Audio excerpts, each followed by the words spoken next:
And to bring perspective in terms of the relationship between the Consular Corps and the UNA, I'd like to present our Consul General of Norway, His Excellency Mr. Mykletun.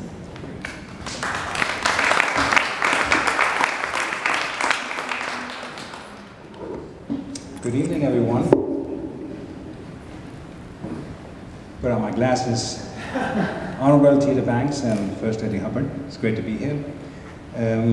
I've been Consul General of Norway for a little more than 3 years, and it's great to be here. I normally say to friends and visitors, if you don't like Houston, you have a problem. I don't. I've been asked by Tita to say a few words about Norway and the United Nations. That's how it started. And the story is slightly different than maybe growing up in Houston. When I grew up in Norway a few years back, the United Nations was part of the core curriculum alongside learning about Norway's history and our own constitution. We were brought up, I'm born in 1948. Now that's close to the founding of the UN. And we were actually educated and informed and inspired to believe in a post-war period that the United Nations was there for us. So I come from a small country, 5 million people, and for us, United Nations has been the most important multilateral vehicle to exist in a peaceful world. Having been part or involuntarily become part of the Second World War, we look for a new future. And the founding of the United Nations in San Francisco, we were there, and the first Secretary General of the United Nations was a Norwegian, Trygve Lie. You've had another Scandinavian Nordic one, Dag Hammarskjöld, in the 1950s. So I think not only Norway, but the 5 Nordic countries, Finland, Sweden, Denmark, Norway and Iceland, is a group of countries that consistently have been staunch supporters of the United Nations, not only because we think it's a good thing for the UN and the world, it's a good thing for us too. And sometimes action speaks as loud as words. If you look at the sheer facts, look at the budgets of the United Nations, you will see some interesting statistics over time. I can only speak for Norway, but as of today, as I speak, we are the 5th largest voluntary contributor to the United Nations, $1.2 billion US. Wow.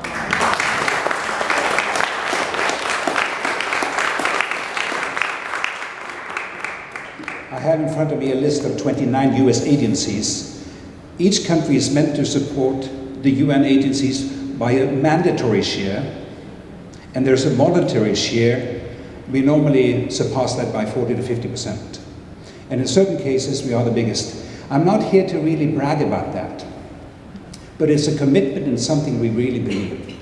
Now, I was fortunate to grow up with this kind of sentiment. I became a member of the United Nations Association at the age of 15. And later on, I was lucky to win a scholarship to come to the United States. I came to the state of Minnesota, a little north of here, same time zone, so it's not that far away. A wonderful college called McAllister College in St. Paul. How many have heard about McAllister College? Raise your hand. I count 3, 4. My wife and myself, 5. First liberal arts college in the United States to fly the UN flag on campus every day. Wow. And there are a few fantastically well-known, worldwide known graduates from McAllister, besides my wife Sonia and myself. It's Kofi Annan himself, graduate of McAllister in 1963.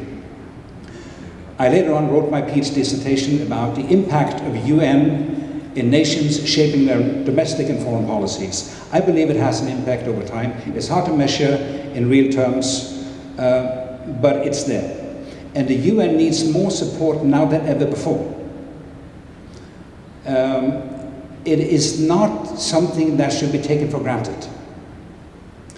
And you look at the role of the United Nations in terms of peace forces, UN peace forces, it should never ever be underestimated.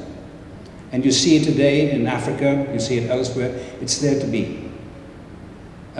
We tried to do something concrete along the lines of being an oil state.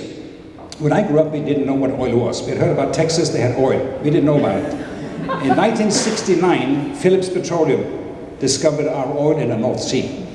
We are today the third largest exporter of oil and gas in the world, 5 million people. Now, that's a tall order. It's a tall order to get rich overnight, and we try not to let it go to our head. Today we have the world's largest sovereign fund. It's $910 billion. Governor Perry said he had 9 for the rainy day fund. And he wanted to come over and see how we did it. Now we do something else. And now I'm talking back to the UN sort of setting. We have a large program that we call Oil for Development. What is that about? It's really trying to convey the lessons of a small North European country that actually was quite poor. How we handle our wealth. And we deal with our friends in Nigeria, in Angola, and other developing countries also having that tall order. And there's something about international solidarity in doing that. Being in Houston is just wonderful. We have a good friend, as you do, Dr. Kleineberg at Rice University, portraying the demography of Houston being a mirror image of America 16, 17 years from now. In many ways, I feel Houston is a mirror image of the world in 10, 15 years from now. So being here is quite educational.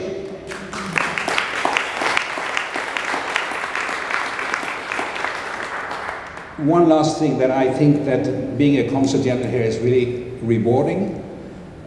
We work with all the universities here on science, higher education collaboration, including the University of Houston, very grateful. And we extend that in many ways. It's not only oil and gas, it's health, medicine. And one area that touches on this evening. At Rice University, you have a wonderful think tank, an institute called Baker Institute. It's a great, great think tank. The director, founding director, Ambassador Jirjan, I've had a good dialogue with him, and I had my Minister of Foreign Affairs meet him about 14 months ago. In a few months later, I had Norway's Standing Committee on Foreign Affairs and Defense. Our Standing Committee on Foreign Affairs and Defense came to Houston. That's a statement of interest in Houston. Half the cabinet has been here. Back to Baker Institute.